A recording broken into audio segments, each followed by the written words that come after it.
So why are you doing what you're doing is, I think, critical to any sustainable business model. And we're talking about sustainable, I mean, around long term, which is really, really hard to do.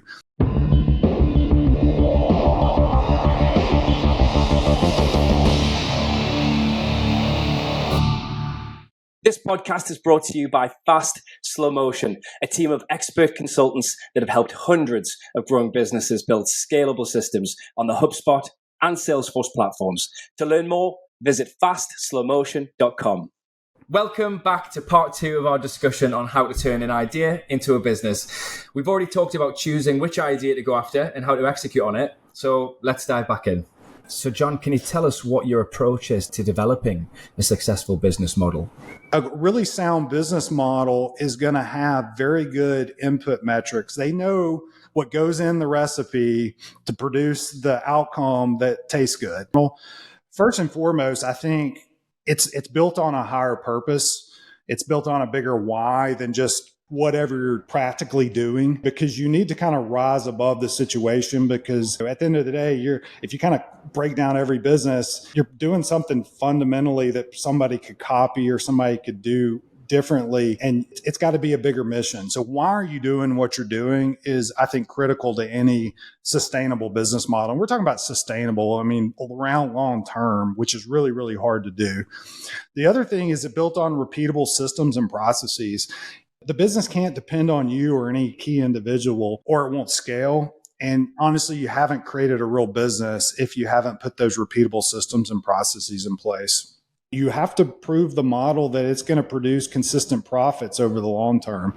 If you're not generating profit, something is wrong with your business, and you will go out of business because you have to generate cash to be able to sustain the business. And if your costs are higher than you can take in from a revenue perspective, you're not going to make it. And if you're not able to add value to the marketplace where you're going to generate enough net revenue, you're not going to make it.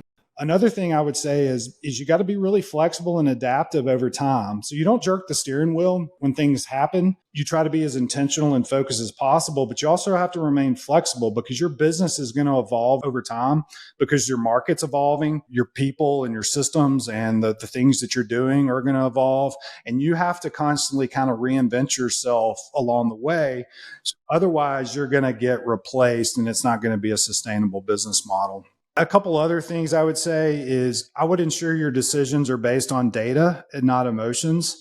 I think we're emotional beings, and there's nothing wrong with our emotions, but we shouldn't let our feelings dictate a lot of our decisions. You have to use data in combination with your gut to make the right decision. And when you're highly emotional or something's happening to you, your circumstances are not ideal, that is not the time to be making decisions. So that's where a good team is helpful, because you can help balance each other there. But always look at the data and then listen to what you're hearing, but use both of those together and not just react to what's happening from a circumstantial perspective. I highly recommend you focus on input metrics, not output metrics. So your outcomes are the result of what you're doing, and those are really hard to control. But what you can do is control what you were doing to produce those outputs. And so really, a really sound business model is going to have very good input metrics. And that is very, very, very important. And once again, that's something you're going to evolve over time because the world changes. But knowing what to put in and then focusing on those inputs religiously, you will get the outputs that you want at the end of the day. And so I think that's a very important mindset of a really good sustainable business model. And then finally, I would say you got to keep everything aligned and focused. So all these kind of things we've talked about from a system perspective, a metrics perspective, a people perspective, your job as an entrepreneur and CEO is really to keep everything aligned and focused so that you got your GPS heading on the direction you're wanting to go, and you're keeping everybody on that, and everybody's not going different directions and everybody's pushing in the right direction. Because if they're not, you're not going to be able to execute consistently, and you're not going to be able to know why you're winning and why you're losing. And you're not going to be able to know how to correct things if everybody's all over the place. So that alignment piece is very, very important. So much of your job as a CEO is keeping everybody aligned and focused, so you're all heading in that right direction. And you feel like you're repeating yourself over and over again, but that repetition is very, very important because your team is busy and they're distracted all the time executing on the business. So that alignment piece, I think, is somewhat underrated. We talked about some of the things that are underrated. I think that's one of the things that a lot of people get wrong and don't stay aligned and stay focused. Does the entrepreneur that's just starting out have to have everything aligned and focused from the get-go before they start hiring on? No, that to me is more of a phase 2 scalability kind of thing. Early on, you're trying a bunch of different things to develop what's working and what's not working, and trying to prove yourself like, hey, this will work or this will not work. Tweaking the inputs. Tweaking the inputs to understand what the outputs will be generated. And I think that's where you also have to be very self-aware and very aligned with the data and very aligned with the facts of what's happening, and not lying to yourself. Because a lot of entrepreneurs, a lot of business owners are self-driven. They don't like to fail. They're going to work harder than everybody else. And those are all great attributes that provide the grit to get through the difficult days and everything. But we can't ignore the facts. The brutal facts are the brutal facts. And so you kind of have to change the mindset around where, okay, I'm going to hear the brutal facts, even if it's not what I want to hear, because I'd much rather fail now than waste 5 years of my life doing something that's going to fail anyway. And so that mindset change early on, I think, is very important to say, okay, our job's to learn, our job's to figure this thing out. And we want to do that as quickly as possible in the shortest amount of time with the shortest amount of money, so that we can then invest that time and money on the things that are working and not on something that's not going to work. Well, that's a great segue. So how do you measure the success of the business early on then? Once again, just to reiterate that, it's around iteration, failing fast, and then really kind of the goal is always learning. It's okay to fail. It's not okay to not learn, is really kind of the mindset that it needs to be. So I'm a big fan of creating mini-milestones, or I call them gates. It's like, okay, for the next 60 days, we're going to try to get one paying customer. And we're going to learn from that experience what works and what doesn't work. And we're going to iterate on that to start developing the business model and things around that to see if it's working. Now, you have to be careful on both sides of this equation. You don't need to get too depressed if you don't hit that. If you learn from it, you can then create another mini milestone to adapt that. There's times when you get lucky. You may get 5 customers in the 60-day period. That sometimes can be more dangerous than failing, because there's that false sense of security around, this is easy, I've got it all figured out.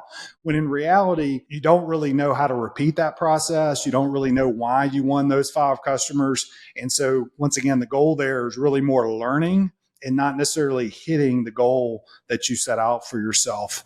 And then that will start forming the foundation of your business model that you can start building upon and adding more systems and processes and consistency as you're learning from these mini milestones that you're putting in place. And so I think also too, during this phase, this is really important. You stay aligned to who you really are and not iterate away from what you wanted to create in the very beginning. And I think that happens sometimes too. And you kind of evolve or meander into a business model or a market or something like that that you don't enjoy. It doesn't align with your why and you're not passionate about it. So you kind of lose your North Star, if you will. And so you have to be very careful there. The goal is not to find a win. The goal is to build a business that you love, that you can make money at and add value, and not just win. Because honestly, you probably lose in that scenario because you end up building a business that you didn't want versus one that you wanted to build in the first place. It sounds like there's like a fine balance there, right? Between compromising and staying on track. That's right. Yeah, you can't be everything to everybody. You have to focus. And that's why defining your why and who you are is really important, because you need to write that down. You need to look at it every day. You need to say it over and over, because we all work hard. We're go-getters. We don't like to fail. And so we can easily get distracted on just winning when we're winning at the wrong game than we originally set out to play. You say things like fail fast, right? Let's talk about some of the mistakes that you might have made while, starting your own business, running your own business. What lessons can you share with us today? Yeah, I'll give you a couple personal examples. I think a lot of times, especially as you've had some success, kind of what we were talking about, that can be a really dangerous thing. You then start moving too fast on something without verifying your assumptions, and you start making all the mistakes that you made early on in your career because you've had some wins. I actually started a business in Rwanda, of all places. I'm very passionate about Rwanda and been there multiple times. I have lots of friends over there, and I go on a regular basis. And that's another story for another day, and we can talk about that. But I had a vision of creating a similar business to Fast Slow Motion in Rwanda to serve Africa, because I know they have a lot of the same challenges. They have really talented people, and it's an untapped market where we can build sustainable businesses over there and add a lot of value. And I had all the connections. And so I was like, this makes a ton of sense. I'm just going to get up and go do it. So I started a business in Rwanda, and then realized, because I wasn't really paying attention to the brutal facts, is the market in Africa is not developed enough. They don't hire consultants. They can't afford to buy software to run their businesses. They're just not far enough along yet to value the services that we provide. And when I realized that, I was like, oh crap, I totally made all the mistakes that I'd already made before, and everything we talked about in this podcast, I ignored and things like that.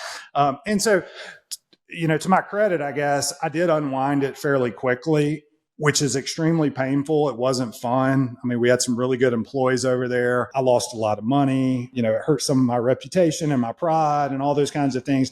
But I did, once I realized the brutal facts, I didn't keep pretending to myself. So at least I did at that point. But it would have been much wiser on my part to slow down a little bit, look at the brutal facts, look at the business models that were viable, figure things out a little bit more before I jumped in with both feet to kind of create that business. Another thing I would say that I see often is really not truly understanding that cash is really king. If you can't generate cash flow and you can't generate profits, something's really wrong with your business model. And cash allows you the flexibility to make wise decisions and gives you the margin to make those decisions. So I'm not saying it's the most important thing, but if you're not generating cash or don't have a way to generate cash, or you're not generating cash like you expected, you really need to reset, because you're going to be in a position to make really awkward decisions. Like, do I raise money? Do I mortgage my house? What do I do to kind of solve this problem? And it becomes one of those where you kind of keep digging a hole, and at some point you're not going to be able to get out of it. And so recognizing the ways to get to cash flow positive and to start generating cash is really, really important. And don't ignore the signs that you're getting. It seems obvious, but honestly, I see that as one of the main mistakes a lot of people make. And that's the number one reason businesses don't make it. They run out of cash. Yeah. And they've got to have cash to keep growing and to pay their people and to create a real business model. Do new entrepreneurs, do they often start out operating at a loss initially? And how long would you suggest they do that? Yeah, I think it depends on your business model. So there are very capital intensive business models. I use the example of Red Mountain Grace, where that was going to be a capital. So I always recommend those very capital intensive business models find ways to prove the model without investing too much cash. But some are unavoidable. If we're going to create an airliner and compete with Boeing, we've got to have a lot of cash because it's very expensive to build a plane, those kinds of things. So I think it all depends. So it's about your plan and being intentional about your plan, and then understanding what that plan looks like and how you're mapping to that plan. If you're in a very capital intensive business, more than likely you're going to have to raise money. And so you got to do cash flow analysis, and you got to manage cash flow on a daily basis to understand how you're trending toward that, so that you have enough runway to get where you start getting revenue coming in. It's more about being intentional, I think, with that cash flow plan. Consulting businesses are really nice. Professional services business are really nice because they generate cash flow quickly. And so those are a lot of times a lot easier to start because you work an hour, you get paid an hour kind of thing, and you get that cash flow coming in. However, you're only as good as your last project. You typically don't have a lot of recurring revenue, and you don't have the ability for margin expansion like you do in a product-based business. That's awesome, John. Thank you so much for your time today. And John, we always love to wrap up each episode with a great quote that provides some wisdom about the topic that we've been discussing in the episode. So do you have anything that you'd like to share today?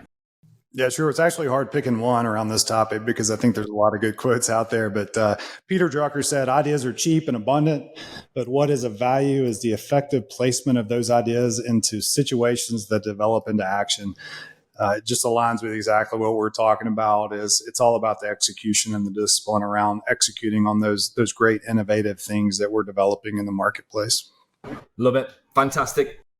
Well, that's it for today's episode. We hope that the wisdom John shared with you will be helpful as you work to turn your ideas into a successful business.